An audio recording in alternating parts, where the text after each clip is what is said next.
Hello everyone, welcome to Salam learning. Anita miss ആണ്. അപ്പോൾ നമ്മുടെ 10 ദിവസത്തെ നീണ്ട വെക്കേഷനൊക്കെ കഴിഞ്ഞിട്ട് നമ്മളിതാ കുറച്ച് ദിവസങ്ങളായിട്ട് ക്ലാസ്സിലൊക്കെ പോകാൻ തുടങ്ങിയിട്ടുണ്ടല്ലേ. അപ്പോൾ നമ്മളെല്ലാവരും ഒരുമിച്ച് നേരിട്ട നമ്മുടെ ക്രിസ്മസ് എക്സാമിൻ്റെ ആൻസർ ഷീറ്റൊക്കെ കിട്ടുന്ന ഒരു സമയമാണ്. അപ്പോൾ കുറേ മക്കൾക്ക് ഓൾറെഡി ആൻസർ ഷീറ്റൊക്കെ കിട്ടിക്കാണും. നിങ്ങളുടെ മാർക്കും അതുപോലെ തന്നെ നിങ്ങൾക്ക് ലഭിച്ച ഗ്രേഡൊക്കെ എന്ത് ചെയ്യുക, നിങ്ങൾ കമൻറ്റായിട്ട് അറിയിക്കുക കേട്ടോ.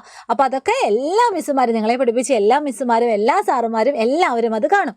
അപ്പം നമ്മൾ ഇനി നമ്മുടെ മുൻപോട്ടുള്ളത് എന്താണ്? നമ്മുടെ ആനുവൽ എക്സാം, വാർഷിക പരീക്ഷയാണ്. അപ്പോൾ അതിനകത്തേക്ക് ഫോക്കസ് ചെയ്തിട്ട് വേണം നമ്മളിനി മുന്നോട്ടേക്ക് പോകാൻ. അപ്പോൾ അതിനു വേണ്ടി നമ്മളിതാ നമ്മുടെ ബേസിക് സയൻസിൻ്റെ 8ാമത്തെ യൂണിറ്റായ മൂൺ ആൻഡ് സ്റ്റാർ, അതായത് തിങ്കളും താരങ്ങളും, ആ ഒരു യൂണിറ്റിലെ പ്രധാനപ്പെട്ട കുറച്ച് പോർഷൻസ് ആണ് ഡിസ്കസ് ചെയ്യുന്നത്. അപ്പം മക്കളെ എല്ലാവരും എന്ത് ചെയ്യുക, നമ്മുടെ ഈ ഒരു ക്ലാസ് സ്കിപ്പ് ചെയ്യാതെ മുഴുവനായിട്ട് കാണാൻ വേണ്ടി ശ്രമിക്കുക കേട്ടോ. ഇനി നിങ്ങളൊന്ന് ആലോചിച്ച് നോക്കി, മൂൺ ആൻഡ് സ്റ്റാർ അഥവാ തിങ്കളും താരങ്ങളും, ആ ഒരു പേര് കേൾക്കുമ്പോൾ തന്നെ നമ്മുടെ മനസ്സിലേക്ക് ആദ്യം വരുന്നത് എന്താണ്? സ്കൈ, ആകാശമാണല്ലേ. ആകാശത്ത് ഇങ്ങനെ പരന്ന് കിടക്കുന്ന നക്ഷത്രങ്ങളും ഈ സൂര്യാസ്തമയ സമയത്ത് നമുക്കിങ്ങനെ ആകാശത്ത് കാണുന്ന നമ്മുടെ അമ്പിളിയമ്മാവനെയും അതുപോലെ തന്നെ കത്തി ജ്വലിച്ച് നിൽക്കുന്ന നമ്മുടെ സൂര്യനെയൊക്കെ നമുക്ക് ഓർമ്മയുണ്ടാവും. അപ്പോൾ ഇത്തരത്തിൽ നമുക്ക് ചുറ്റും കാണപ്പെടുന്ന നമ്മുടെ സൂര്യൻ, അതുപോലെ തന്നെ നമ്മുടെ ചന്ദ്രൻ, അതുപോലെ തന്നെ നമ്മുടെ ഭൂമി, ഇവയെ പറ്റിയൊക്കെ എന്തെല്ലാം കാര്യങ്ങൾ നിങ്ങൾക്കറിയാം, അല്ലെങ്കിൽ ഇവയെ പറ്റിയൊക്കെ കുറേ കാര്യങ്ങൾ നമ്മൾ അറിഞ്ഞിരിക്കേണ്ട ആവശ്യകതയുണ്ട്. അപ്പോൾ അത് ഏതൊക്കെയാണെന്ന് നമുക്ക് ആദ്യം തന്നെ ഡിസ്കസ് ചെയ്യാം കേട്ടോ. ഒന്ന് നോക്കിക്കേ മക്കളെ, നമ്മുടെ സോളാർ സിസ്റ്റത്തിൻ്റെ തന്നെ സെൻറ്ററിൽ ആരാണുള്ളത്? നമ്മുടെ സ്വന്തം സണ്ണാണ്. അതായത് സണ്ണാണ് നമ്മുടെ സോളാർ സിസ്റ്റം അല്ലെങ്കിൽ സൗരയൂഥത്തിന് വേണ്ട എല്ലാ എനർജിയും പ്രൊവൈഡ് ചെയ്തിട്ട് നമുക്ക് ആവശ്യമായിട്ടുള്ള, അല്ലെങ്കിൽ നമ്മുടെ ഭൂമിക്കായിക്കൊള്ളട്ടെ നമ്മുടെ ചന്ദ്രനായിക്കൊള്ളട്ടെ എല്ലാവർക്കും പ്രകാശം പ്രൊവൈഡ് ചെയ്യുന്ന സെൻറ്ററിലുള്ള ഒരു നക്ഷത്രമാണ് നമ്മുടെ സൺ അഥവാ സൂര്യൻ എന്ന് പറയുന്നത്. എന്തുകൊണ്ടാണ് നമ്മളൊരു സൂര്യനെ ഒരു നക്ഷത്രമായിട്ട് കരുതുന്നത്? അല്ലെങ്കിൽ എന്താണ് ഈ നക്ഷത്രങ്ങൾ എന്നതുകൊണ്ട് ഉദ്ദേശിക്കുന്നത്? എന്തായിരിക്കും? നമുക്കറിയാം, ഈ ആകാശത്ത് ഇങ്ങനെ സ്വയം ജ്വലിച്ചുകൊണ്ടിരിക്കുന്ന ആകാശഗോളങ്ങളെയാണ് നമ്മൾ പൊതുവെ നക്ഷത്രങ്ങൾ എന്ന് പറയുന്നത്. നമ്മുടെ സൂര്യനും എന്താണ്? ഇതുപോലെ സ്വയം പ്രകാശം പ്രൊവൈഡ് ചെയ്യുന്ന ഒരു ആകാശഗോളമാണ്. അതുകൊണ്ട് തന്നെ നമുക്ക് പറയാൻ സാധിക്കും സൺ എന്ന് പറഞ്ഞാൽ എന്താണ്? ഒരു സ്റ്റാർ ആണ് എന്ന് പറയാൻ പറ്റും. ഇനി നിങ്ങൾ നോക്കിക്കേ, ഈ സണ്ണിന് ചുറ്റും ഇതുപോലെ തന്നെ ഒരു ഡെഫിനറ്റ് പാത്തിൽ അല്ലെങ്കിൽ ഒരു നിശ്ചിത പാതയിലൂടെ വലയം വെക്കുന്ന ഒരാളെ നമുക്കിവിടെ കാണാൻ സാധിക്കും. ആരാണ്?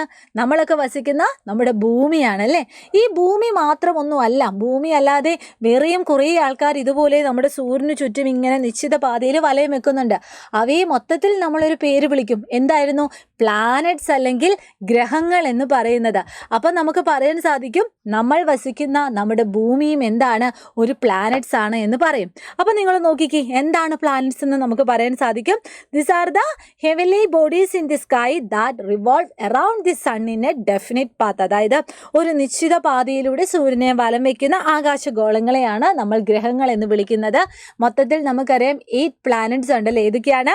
മെർക്കുറി ഉണ്ട്, Venus, Earth, Mars, Jupiter, Saturn, Uranus, Neptune. ഇതിൻ്റെ പേരുകളൊക്കെ മക്കൾ ഓർത്തിരിക്കുക കേട്ടോ. അപ്പം നമുക്ക് ഭൂമിനെ പറ്റി ഒരു ഐഡിയ കിട്ടി. ഇനി മക്കൾ നോക്കിക്കേ, നമ്മളുടെ ഈ ഭൂമിക്ക് ചുറ്റും ഇതുപോലെ തന്നെ ഒരു ഡെഫിനറ്റ് പാതയിൽ വലയം വെക്കുന്ന ഒരാളും കൂടിയുണ്ട്. ഒരാകാശഗോളങ്ങളെ നമുക്ക് കാണാൻ സാധിക്കും. എന്താണ്? നമ്മുടെ മൂൺ അഥവാ നമ്മുടെ ചന്ദ്രൻ. അപ്പോൾ ഈ മൂണിനെ നമ്മൾ പ്ലാനറ്റ്സ് ആയിട്ടാണ് വിശേഷിപ്പിക്കുന്നത്? അല്ല, ഇവിടെ നോക്കിയാൽ അറിയാം, ഒരു പ്ലാനറ്റായ അല്ലെങ്കിൽ ഒരു ഗ്രഹമായ നമ്മുടെ ഭൂമിക്ക് ചുറ്റുമാണ് നമ്മുടെ ഈ ചന്ദ്രൻ കാണാൻ പറ്റുന്നത് അല്ലേ. അപ്പോൾ ഇത്തരത്തിൽ പ്ലാനറ്റ്സിന് ചുറ്റും അല്ലെങ്കിൽ ഗ്രഹത്തിന് ചുറ്റും ഇങ്ങനെ ഒരു നിശ്ചിത പാതയിൽ വലയം വെക്കുന്ന ആകാശഗോളങ്ങളെ മൊത്തത്തിലായിട്ട് നമുക്ക് എന്ത് വിളിക്കാൻ പറ്റും? ഉപഗ്രഹങ്ങൾ അഥവാ സാറ്റലൈറ്റ്സ് എന്ന് വിളിക്കാൻ പറ്റും കേട്ടോ. അപ്പോൾ എന്താണ് ഉപഗ്രഹങ്ങൾ? അല്ലെങ്കിൽ satellites are the heavenly bodies that revolve around the planets ആണ്. And the moon is the satellite of earth. Moon എന്ന് പറയുന്ന ഒരു നാച്ചുറൽ സാറ്റലൈറ്റ് ആണ്. ഇതുകൂടാതെ ധാരാളം ആർട്ടിഫിഷ്യൽ സാറ്റലൈറ്റ്സ് ഉണ്ട്. നമ്മൾ ഈ റോക്കറ്റിൻ്റെ സഹായത്തോടു കൂടി ഈ ഗ്രഹങ്ങളെ പറ്റിയൊക്കെ പഠിക്കുന്നതിന് വേണ്ടി നമ്മളിങ്ങനെ സ്പേസിലേക്ക് അയക്കുന്ന കുറേ, അതായത് മനുഷ്യന്മാരുണ്ടാക്കുന്ന കുറേ ആർട്ടിഫിഷ്യൽ സാറ്റലൈറ്റ്സ് ഒക്കെ ഉണ്ട് കേട്ടോ. അപ്പോൾ അതും നിങ്ങൾ ഓർത്തിരിക്കുക. പക്ഷേ നമ്മുടെ ചന്ദ്രൻ എന്ന് പറയുന്നത് എന്താണ്? ഒരു നാച്ചുറൽ സാറ്റലൈറ്റ്സ് ആണ്. അപ്പം സണ്ണിനെ പറ്റിയും എർത്തിനെ പറ്റിയും അതുപോലെ തന്നെ മൂണിനെ പറ്റിയും വളരെ ഇമ്പോർട്ടൻ്റ് ആയ ഒരു പ്രോപ്പർട്ടി നമ്മൾ പഠിച്ചു. ഇനിയും കുറേ പ്രോപ്പർട്ടീസ് ഉണ്ട്. എർത്തിനെ പറ്റി ആലോചിക്കുവാണെങ്കിൽ എർത്തിന് എന്തിനുള്ള കഴിവുണ്ട്? അല്ലെങ്കിൽ നമുക്കറിയാം എങ്ങനെയാണ് ഡേയും നൈറ്റും ഒക്കെ ഉണ്ടാവുന്നത്. എങ്ങനെയാണ് ഉണ്ടാവുന്നത്? യെസ്, നമുക്ക് ഈ ഗ്ലോബൊക്കെ എടുക്കുന്ന സമയം ഒരു ഗ്ലോബ് തന്നെ നിങ്ങളുടെ മൈൻഡിലേക്ക് വന്നാൽ, അല്ലെങ്കിൽ നിങ്ങളുടെ കയ്യിൽ ഒരു ഗ്ലോബ് തരുവാണെങ്കിൽ നിങ്ങൾ ആദ്യം എന്താ ചെയ്യുന്നത്? ഇതിങ്ങനെ കിടന്ന് ഇങ്ങനെ ഇളക്കിക്കൊണ്ടിരിക്കും. അതായത് ഈ ഗ്ലോബ് എന്ന് പറയുന്നത് അതിൻ്റെ ആക്സിസിൽ ഇങ്ങനെ കറങ്ങിക്കൊണ്ടിരിക്കുന്ന ആളാണ്. കാരണം എന്താണ്?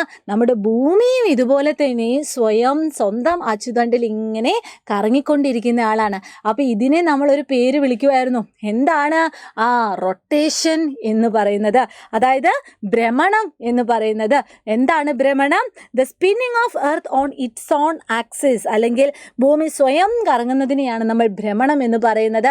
ഭൂമിയുടെ ഈ ഒരു റൊട്ടേഷൻ മൂലമാണ് നമുക്ക് ഡേയും നൈറ്റും ഒക്കെ അനുഭവിക്കാൻ പറ്റുന്നത് കേട്ടോ. അപ്പോൾ എത്ര സമയമെടുക്കും ഒരു തവണ ഭ്രമണം പൂർത്തിയാക്കാൻ? 24 മണിക്കൂർ എടുക്കും. That means it take 24 hours to the earth to complete one rotation. അതിനെയാണ് നമ്മൾ ഒരു ഡേ ആയിട്ട് കരുതുന്നത്. ഇനി രാവും പകലും എങ്ങനെയാണ് ഉണ്ടാവുന്നത്? നമുക്കറിയാം, ഭൂമി ഇങ്ങനെ റൊട്ടേറ്റ് ചെയ്യുന്നതിനനുസരിച്ച് സൺലൈറ്റ് വന്ന് പതിക്കുന്ന ഭൂമിയിലെ ഭാഗം എന്താണ്? ഇങ്ങനെ മാറിക്കൊണ്ടിരിക്കും അല്ലേ? അപ്പം ലൈറ്റ് വന്ന് പതിക്കുന്ന ഭാഗം എന്താണ്? നമ്മൾ പകൽ അല്ലെങ്കിൽ ഡേ ആയിട്ടും, പതിക്കാത്ത ഭാഗം നമ്മൾ രാത്രി അല്ലെങ്കിൽ നൈറ്റ് ആയിട്ട് നമ്മൾ കൺസിഡർ ചെയ്യുന്നു. അപ്പം ഇങ്ങനെ എന്താണ് നമ്മുടെ ഭൂമി ഇങ്ങനെ സ്വയം കറങ്ങുന്നതായിട്ട് നമുക്ക് മനസ്സിലായി. പക്ഷേ നമ്മൾ ഓൾറെഡി പഠിച്ച കാര്യമാണ്, നമ്മുടെ ഭൂമി എന്ന് പറയുന്നത് സൂര്യന് ചുറ്റും ഇങ്ങനെ റിവോൾവ് ചെയ്യുന്നുണ്ട്. ഇങ്ങനെ സ്വയം കറങ്ങിക്കൊണ്ട് സൂര്യന് ചുറ്റും റിവോൾവ് ചെയ്യുന്നതിനെ നമ്മൾ വേറൊരു പേരുകൊണ്ടാണ് സൂചിപ്പിക്കുന്നത്. എന്താണ്? റെവല്യൂഷൻ അല്ലെങ്കിൽ പരിക്രമണം എന്ന് പറയുന്നത്. എന്താണ് പരിക്രമണം? The earth is also revolve around the sun in addition to rotation. അതായത് സ്വയം കറങ്ങുന്നതോടൊപ്പം തന്നെ സൂര്യന് ചുറ്റും സഞ്ചരിക്കുന്നതിനെയാണ് നമ്മൾ പരിക്രമണം എന്ന് വിളിക്കുന്നത്. എത്ര സമയമെടുക്കും? 365 ഡേയ്സ് എടുക്കും കേട്ടോ. 365 ഡേയ്സ് എടുക്കും. അതാണ് നമ്മൾ ഒരു വർഷമായിട്ട് നമ്മൾ കരുതുന്നത്. നമ്മുടെ ഈ സീസണൽ ചേഞ്ച് ഒക്കെ ഇല്ലേ, അതൊക്കെ, അല്ലെങ്കിൽ കാലാവസ്ഥ അതിൻ്റെയൊക്കെ ഒരു വ്യത്യാസങ്ങളൊക്കെ ഇല്ലേ, അതൊക്കെ നമ്മുടെ ഭൂമിയുടെ പരിക്രമണം മൂലമാണ് പോസിബിൾ ആയിട്ട് വരുന്നത് കേട്ടോ. അതുമാത്രമല്ല, ഇപ്പോൾ റൊട്ടേഷൻ പഠിച്ചു, റെവല്യൂഷൻ പഠിച്ചു, അതുപോലെ തന്നെ പ്ലാനറ്റ് ആണ് പഠിച്ചു, സാറ്റലൈറ്റ് ആണ് പഠിച്ചു, സ്റ്റാർ ആണ് പഠിച്ചു. അതുകൂടാതെ തന്നെ നമ്മൾ ഓർത്തിരിക്കേണ്ട കുറേ പോയിന്റ്സ് ഉണ്ട്. അപ്പം നമ്മൾ പഠിച്ച പോയിന്റ്സ് ഒക്കെ നമുക്കൊന്ന് ഓർത്തിരിക്കാം. സൺ ഈസ് എ സ്റ്റാർ, സൂര്യൻ ഒരു നക്ഷത്രമാണ്. എർത്ത് എന്ന് പറയുന്നത്, ഭൂമി എന്ന് പറയുന്നത് ഒരു ഗ്രഹമാണ്. പിന്നെ ഭൂമിയുടെ ഉപഗ്രഹമാണ് ചന്ദ്രൻ എന്ന് പറയുന്നത്. ഭൂമിക്ക് ഗോളാകൃതിയാണ്. പണ്ട് കാലത്തൊക്കെ നമ്മൾ വിശ്വസിച്ചിരുന്നത് ഭൂമി എന്ന് പറയുന്നത് ഒരു വട്ടം, എക്സാക്റ്റ് വട്ടം എന്നാണ്.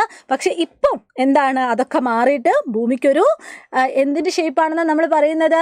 ഭൂമിക്കൊരു ജിയോയിഡ് ഷേപ്പാണ്. അതായത് അതിൻ്റെ മുകൾ ഭാഗം എങ്ങനെയാണ്? കുറച്ച് പരന്നതായിട്ടും അതിൻ്റെ അറ്റത്തുള്ള ഈ ഭാഗം കുറച്ച് പുറത്തേക്ക് ഉന്തിയതായിട്ടുമാണ് നമുക്ക് കാണാൻ വേണ്ടി സാധിക്കുന്നത്. അപ്പോൾ ഈ ഒരു ഷേപ്പാണ്. ഈ ഒരു ഭാഗം കുറച്ച് പരന്നതായിട്ടും ഈ ഒരു ഭാഗം കുറച്ച് പുറത്തേക്ക് ഉന്തിയതായിട്ടുമാണ് നമുക്ക് കാണാൻ സാധിക്കുന്നത്. എന്ന് വെച്ചാൽ പരന്ന ഭൂമി അല്ല കേട്ടോ, എന്ന് വെച്ചാൽ കറക്റ്റ് ആയിട്ടുള്ള വട്ടവുമല്ല, അതാണ് ഉദ്ദേശിക്കുന്നത്. ഇനി എങ്ങനെയാണ്? നമ്മൾ വീണ്ടും പറഞ്ഞ കാര്യമാണ്, earth and moon receive light from the sun. നമ്മുടെ ഭൂമിക്കായിക്കൊള്ളട്ടെ ചന്ദ്രനായിക്കൊള്ളട്ടെ എല്ലാവർക്കും പ്രകാശം പ്രൊവൈഡ് ചെയ്യുന്ന ആരാണ്? നമ്മുടെ സണ്ണാണ് എന്ന് നമ്മൾ പറഞ്ഞു. ഇനി സ്വയം കറങ്ങുന്നതിനെ സ്പിന്നിങ് ഓഫ് എർത്ത് എന്ന് പറയുന്നത് എന്താണ്?